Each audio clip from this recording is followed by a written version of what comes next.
We have to be careful about mentioning jihadis because YouTube's trust and safety team has decided to protect them from criticism.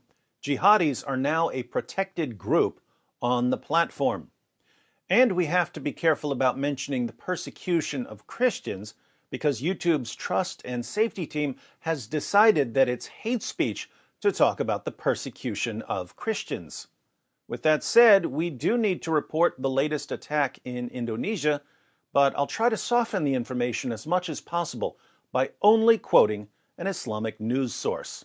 Al Jazeera reports. A manhunt is underway after a group of sword and gun-wielding attackers killed 4 people in a remote part of the Indonesian island of Sulawesi, including one who was beheaded and one burned to death.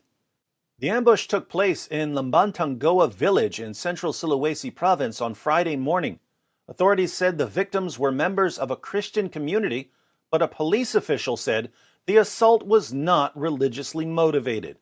The attackers also torched half a dozen homes, including one used for regular prayers and services, police said. Al Jazeera accidentally pointed out that the victims were Christians. Apparently, Al Jazeera has forgotten that the code word for Christians who are slaughtered in the name of Allah is Easter worshippers. That rule was established in the aftermath of the 2019 Sri Lanka church bombings. But it is good to know that the attack in Indonesia was not religiously motivated. Police were hunting the suspects on Saturday, and no arrests have yet been made. Authorities blamed Sulawesi-based East Indonesia Mujahideen, MIT, one of the groups across the world's biggest Muslim-majority nation that have pledged allegiance to ISIS.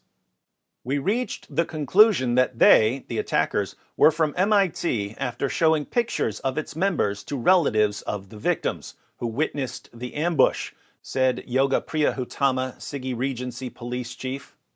The makeshift church that was attacked was empty at the time of the early morning assault, he added. So, jihadis who had pledged allegiance to ISIS slaughtered Easter worshippers and attacked a church, but the attack was not religiously motivated. These terrorist attacks never are they? People were just in their homes when it happened, Priyahutama said.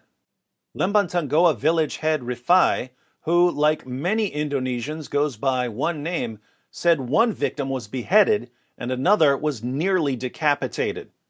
Some residents managed to escape, but the victims didn't make it, Rifai told the AFP news agency. One of the other male victims was stabbed, while a fourth was burned to death in his home, he added. So, of the 4 Easter worshippers who were slaughtered in the name of Allah in a terrorist attack that definitely wasn't religiously motivated, one was beheaded, another was nearly beheaded, meaning that his head was still partly attached to the rest of his body, one was stabbed to death, and one was burned to death. Jihadis may not be good at anything that would improve the world in any way, but when it comes to slaughtering people in lots of different ways, there's no one better. A little more about the victims. The Salvation Army Church in Indonesia said the victims were their members and condemned the violence as an inhuman act.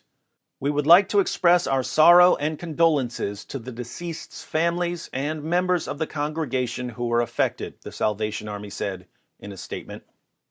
Well, that's the latest on jihad in Indonesia. To the YouTube Trust and Safety Team member who's watching this video, to make sure it contains absolutely no hate speech, please note that I did everything YouTube has demanded of me. I didn't mention that the terrorists are Muslims. I didn't mention that the victims were Christians. I've conformed totally to the messages you morons and cowards on the Trust and Safety Team sent me, especially the messages informing me that jihadis are a protected group and that anything that might offend them is hate speech. I hope this short video about Easter worshippers being beheaded and nearly beheaded and stabbed to death and burned alive won't get me into any trouble with your amazing platform, which has become increasingly dedicated to protecting anyone who decides to slaughter Christians. By all means, keep patting yourselves on the back from the comfort of your safe spaces over there at YouTube headquarters. Maybe if you keep using your platform to shield jihadis from criticism, they'll praise you for your tolerance.